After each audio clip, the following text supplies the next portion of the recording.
1월 10일 금요일입니다. 오늘 우리가 함께 나눌 말씀은 예배소서 3장 8절부터 13절까지의 말씀입니다. 모든 성도 중에 지극히 작은 자보다 더 작은 나에게 이 은혜를 주신 것은 측량할 수 없는 그리스도의 풍성함을 이방인에게 전하게 하시고 영원부터 만물을 창조하신 하나님 속에 감추어졌던 비밀의 경륜이 어떠한 것을 드러내게 하려 하심이라. 이는 이제 교회로 말미암아 하늘에 있는 통치자들과 권세들에게 하나님의 각종 지혜를 알게 하려 하심이니 곧 영원부터 우리 주 그리스도 예수 안에서 예정하신 뜻대로 하신 것이라. 우리가 그 안에서 그를 믿음으로 말미암아 담대함과 확신을 가지고 하나님께 나아감을 얻느니라. 그러므로 너희에게 구하노니 너희를 위한 나의 여러 환난에 대하여 낙심하지 말라. 이는 너희의 영광이니라. 아멘. 사도 바울은 앞장에서 하나님의 은혜의 경륜에 대하여 이야기하였습니다. 그것은 바로 3장 6절에서 말씀하는 것과 같이 이방인들도 복음으로 그리스도 예수 안에서 상속자가 된다는 것입니다. 이방인들 또한 그리스도의 한 몸을 이루는 지체가 되고 약속에 참여하는 자가 된다는 것입니다. 바울은 이 사실을 전하기 위한 일꾼이 되었다는 것을 말씀하고 있습니다. 오늘 말씀에서도 이와 동일한 내용에 대해서 말씀하고 있습니다. 사도 바울은 하나님께서 자신에게 놀라운 은혜를 주셨다라고 말씀합니다. 사도 바울이 하나님께 받았던 은혜는 복음을 전하는 자, 이방인의 사도가 된 것을 의미합니다. 그는 이것이 자신의 능력으로 된 것이 아니라 하나님의 은혜로 받았다는 사실을 분명히 말하고 있습니다. 바울은 8절에서 모든 성도 중에 지극히 작은 자보다 더 작은 나에게 라고 말하면서 자신이 사도됨, 이방인에게 복음을 전하는 것, 이 모든 것이 철저히 하나님의 은혜로 된 것임을 말하고 있습니다. 하나님께서 이 놀라운 은혜를 주신 목적은 8절 하반절에 그리스도의 풍성함을 이방인에게 전하게 하시기 위해서이고 9절에서 비밀의 경륜이 어떠한 것을 드러내게 하는 것이고 10절에서 하나님의 각종 지혜를 알게 하기 위해서입니다. 바울은 앞절에서도 계속 설명한 바와 같이 이방인에게 그리스도의 풍성함, 곧 그리스도 안에 생명이 있고 그리스도로 인하여 구원받는 사실을 전했습니다. 오늘 하나님의 자녀임을 믿고 예수 그리스도께서 행하신 일을 믿는 우리에게는 지극히 당연한 일이지만 이것은 몹시 놀라운 일입니다. 하나님의 언약 백성은 오직 이스라엘, 유대인뿐이었습니다. 물론 이스라엘 총회에 다른 민족이 들어올 방법이 완전히 없는 것은 아니었지만 그것이 모든 이방인들에게 열려있는 것은 아닙니다. 이 당시 유대인들은 로마에 속해 있었기 때문에 이전과 달리 훨씬 다양한 이방인들과 더불어 살아가고 있었습니다. 그러나 그것이 이방인에 대한 열린 사고를 가져다 주는 것은 아닙니다. 그들은 나라가 망하는 것을 경험하고 다시 성전을 세우며 민족성을 강화하고 율법 중심의 사회를 고수하면서 더욱더 철저히 민족성이 강화되었습니다. 그래서 9절에서와 같이 하나님 속에 감추어졌던 비밀이라고 말씀하는 것입니다. 하나님께서 감추셨기 때문에 사람은 알 수 없습니다. 그러나 이제 이 비밀의 경륜이 감추어져 있는 것이 아니라 사도 바울을 통하여 드러나게 되었습니다. 이것은 앞절에서 말씀한 바와 같이 유대인이든 이방인이든 모두가 하나님의 상속자이며 예수님의 지체이며 약속에 참여하는 자가 된 사실을 말씀합니다. 하나님께서 감추신 이 비밀은 영원부터 있었던 비밀입니다. 이것은 곧 하나님께서 유대인만 구원하시려다가 갑자기 번복하신 것이 아니라 애초에 하나님의 구원 계획에는 이방인들도 포함되어 있다는 사실입니다. 유대인이나 이방인이나 모두가 하나님의 피조물이며 하나님이 사랑하셔서 구원하시기를 원하는 대상입니다. 이제 그 놀라운 비밀이 드러나게 되었습니다. 그렇기 때문에 유대인은 이방인에게 어떻게 구원이 있을 수 있는지, 할례받지 않은 자들이 어떻게 하나님의 백성이 될 수 있는지에 대해 의심하거나 부정해서는 안 됩니다. 하나님께서 이 놀라운 비밀을 밝히 보이셨기 때문에 그것에 대해 인정하고 받아들여야 합니다. 물론 그들의 세계관, 또 가치관을 단번에 허물어 버리기란 불가능할지도 모릅니다. 그러나 그것이 하나님의 뜻이라면, 진정 하나님께서 정하신 것이라면 그 말씀 앞에 온전히 순종해야 합니다.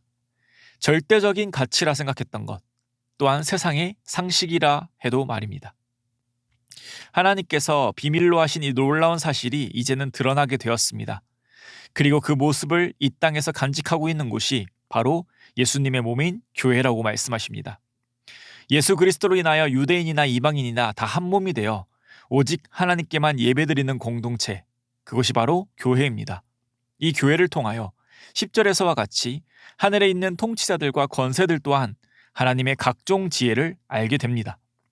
10절의 이 표현을 보면 땅에 있는 통치자들과 권세들이 아니라 하늘에 있는 통치자들과 권세들이라고 말씀합니다. 그렇기 때문에 어떤 영적인 존재를 가리킨다라고 볼 수 있겠습니다. 영적인 존재들이라고 해서 천사들을 가리킨다라고 생각할 수도 있고 악한 존재들을 의미한다고 볼 수도 있습니다. 혹은 이 둘 모두를 가리킨다고 볼 수 있습니다. 어떤 특정 대상이 아니라 영적인 존재 모두를 가리킨다고 보면 이들 또한 하나님께서 이루신 그리스도의 죽음과 부활로 세우신 교회, 세상의 질서와 법칙을 따르는 것이 아닌 원수된 것이 하나 되고 모든 인류를 구원하시기 위한 그 하나님의 놀라운 계획을 그들 또한 보게 된다는 것이죠. 이것은 아까 말씀드린 것처럼 하나님의 갑작스러운 계획이 아닙니다. 11절, 곧 영원부터 우리 주 그리스도 예수 안에서 예정하신 뜻대로 된 것입니다. 하나님께서는 예수님을 통하여 인류를 구원할 계획을 영원부터 세우셨고 예수님을 결국 이 땅에 보내시고 실행하셨습니다. 사랑하는 성도님, 교회는 우리에게 너무 익숙한 곳이며 익숙한 개념입니다. 교회는 세상의 그 어떤 공동체와도 성격이 다릅니다. 친목을 위한 공동체도 아니고 세상의 복지를 위해 존재하는 공동체도 아닙니다. 이 공동체는 사람으로부터 나온 것이 아닌 하나님께서 친히 주시고 만드신 공동체입니다. 죄인이 아닌 하나님께서 의롭다고 칭해 주신, 즉 은혜로 구원을 얻은 자의 모임입니다. 구원을 얻은 자는 유대인뿐만 아니라 인종, 문화, 환경, 배경 이 모든 것을 뛰어넘어 오직 예수 그리스도 안에서 하나가 되게 하는 한 몸의 지체로 부르신 곳이 바로 교회입니다. 그렇기에 이 교회는 하나님께서 감추셨던 비밀의 경륜입니다. 이 놀라운 사실을 우린 알게 되었고 또한 누리고 있습니다. 그렇게 성도님, 우리 교회 공동체에 대한 올바른 인식을 통하여 우리가 이 공동체를 바라보고 또 이루어야겠습니다. 우리가 살아가는 시대는 남성과 여성에 대한 차별, 혐오가 극도로 심한 시대입니다. 정치적 입장이 다른 것을 이해하고 수용하기보단 원수와 같이 물어뜯고 싸우는 시대입니다. 돈에 의해 계급이 나뉘는 시대이고 여전히 세대 간의 극심한 갈등을 겪고 있습니다. 우리 교회가 하나님의 나라의 모형임에 분명하지만 아직 완전하지 않기에 이런 세상의 모습들이 묻어날 수도 있습니다. 교회 안에 세대 간의 갈등도 있고 정치적인 견해로 인해 분열이 일어나는 경우도 있습니다. 직분이 어느샌가 계급화되어 직분 간의 갈등이 있는 경우도 있습니다. 오늘 우리는 본문을 보면서 유대인과 이방인, 절대로 섞일 수 없을 것 같은 이들을 하나 되게 하신 놀라운 하나님의 비밀을 또다시 알게 하십니다. 주님께서 세우신 우리 교회는 세상의 그 모든 가치를 초월하여 오직 예수 그리스도 안에서 하나 된 자들입니다. 하나님께서 우리에게 이 귀한 진리를 주셨고 이제 우리는 주님께서 가르쳐 주신 그 말씀에 순종하여 하나 되기를 힘써야 합니다. 우리 공동체 안에 무엇이 하나 되지 못하게 하나요? 또한 나의 어떠한 기준 때문에 한 몸 된 지체를, 우리 공동체를 불편한 시선으로 바라보고 있지는 않은가요? 우리의 잣대, 가치관, 생각을 넘어 예수 그리스도 안에서 서로 용납하고 이해하며 사랑하기를 힘쓰는 우리가 되기를 원합니다. 유대인의 상식이고 색이었던 그 가치관도 내려놓아야 하듯이 하나 되게 하시는 하나님의 그 복음 앞에 우리도 하나 되기 위하여 철저히 내려놓는 은혜가 있기를 원합니다. 게라의 우리 교회가 오직 예수 그리스도의 사랑 안에서 하나 되기를 원합니다. 또한 13절에서 사도 바울은 너희를 위한 나의 여러 환난에 대하여 낙심하지 말라. 이는 너희의 영광이니라 라고 말씀합니다. 사도 바울은 복음을 증거하기 위해 환난과 고난을 당하기도 하였습니다. 그 가운데 바울이 고백하는 것은 무엇인가요? 낙심하지 말라. 이는 너희의 영광이니라 라고 고백합니다. 사도 바울은 자신의 사명을 분명히 알고 있었습니다. 바로 이방인에게 복음을 전하는 것입니다. 사도 바울의 복음을 증거하는 삶은 이방인에게도 환영받지 못했고 특별히 유대인에게는 더욱더 거센 반대에 부딪혔습니다. 그러나 사도 바울은 그 환난으로 인하여 하나님께서 감추셨던 비밀이 드러나게 되었고 이방인인 너희에게도 복음이 전해졌음을 말하고 있습니다. 그렇게 사도 바울에게 있어 환난은 자신을 괴롭게 하는 것으로 끝나는 것이 아닙니다. 오히려 복음이 전달되는 귀한 과정 중에 하나인 것입니다. 환난이라는 것은 사람에게 좋지 않은 것, 괴로운 것이라는 개념으로 자리 잡혀 있습니다. 그러나 사도 바울은 그 당연한 개념을 벗어나서 하나님의 시선으로 바라볼 때 오히려 은혜이며 다른 이들에게 영광이라고 고백하는 것입니다. 사랑하는 성도님, 오늘 우리는 예수 그리스도의 복음을 가진 자로서 세상을 살아갑니다. 내가 하나님 말씀에 순종하며 살아가기 위해, 그리스도의 제자로 살아가기 위해 많은 갈등과 환난에 처하기도 합니다. 하나님을 모르는 이들은 이 환난을 피하기 위해 수단과 방법을 가리지 않으려 합니다. 그러나 교회인 우리에게는 세상의 환난의 개념을 뛰어넘는 은혜가 있기를 원합니다. 하나님의 시선으로 바라볼 때 그리스도인이기에 찾아오는 환난은 더 이상 환난이 아닌 은혜이고 영광입니다. 오늘 각자의 삶 속에서 그리스도인으로 살아갈 때 찾아오는 모든 환난과 고난을 은혜로 받아들이는 놀라운 복이 있기를 소망합니다. 그리하여 오늘 말씀과 같이 그리스도인답게 살아가기 위해 당하는 그 환난이 예수 그리스도를 모르고 살아가는 그 소망 없는 이들에게 영광이 되기를 원합니다. 기도드리겠습니다. 하나님 아버지, 감사합니다. 하나님께서 영원부터 감추셨던 그 비밀이 예수 그리스도를 통하여, 또한 주님의 제자들을 통하여 밝히 보여주시니 감사합니다. 하나님의 은혜로 우리가 하나님을 믿음으로 고백하며 예수 그리스도를 나의 구주라 고백합니다. 감히 받을 수 없는 이 은혜를 누리며 살아가고 있으니 주님께 감사와 찬양 올려드립니다. 또한 그런 우리가 모여 주님께서 세워주신 우리 교회에서 함께 주님을 찬양하게 하시니 감사드립니다. 그러나 주님, 우리가 그 귀한 은혜와 사실을 망각하고 한 몸인 지체들을 평가하고 정죄하진 않았는지 돌이켜봅니다. 주님의 말씀보다 나의 기준을 앞세우고 진리보다 나의 주관적인 생각을 더 진리로 여길 때가 있었습니다.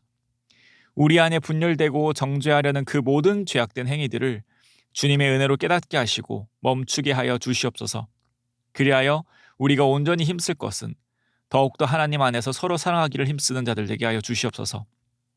하나님 또한 우리가 교회 공동체 안에서 서로 힘써 사랑해야 하기도 하지만 아직 예수 그리스도를 모르는 자들에게도 이 아름다운 주님의 교회를 힘써 전해야 할 줄 압니다. 오늘 우리의 삶 속에서 주님을 힘써 전하는 자들 되게 하여 주시옵소서. 예수님의 제대로 살기 위해 세상의 가치관과 충돌하며 그로 인해 환난이 닥친다 할지라도 오늘 사도 바울이 고백한 것과 같이 그것이 우리의 복이며 환난을 통하여 오히려 세상에 소망을 주는 것임을 깨달아 기꺼이 제자의 삶을 살아가게 하여 주시옵소서. 그런 우리의 삶을 통하여 주님 영광 받아 주실 줄 믿사오며 이 모든 말씀 우리를 권하신 예수 그리스도의 이름으로 기도드립니다. 아멘. 오늘 주신 말씀을 위해 기도하시고 또 주간 기도 제목에 따라서 모든 소그룹 모임을 위해 함께 기도드리겠습니다. 다락방 모임과 전도회 모든 모임들마다 예수 안에서 한 가족과 같이 은혜를 나누는 모임이 되게 하시고 우리 교회 안에 소외되는 영혼이 하나도 없는 사랑 많은 가정 같은 교회 될 수 있도록 우리 모든 소그룹 순장들과 교회를 책임지고 섬기시는 우리 장로님들을 위해 기도하겠습니다. 개인 기도 제목과 합심 제목으로 기도하겠습니다.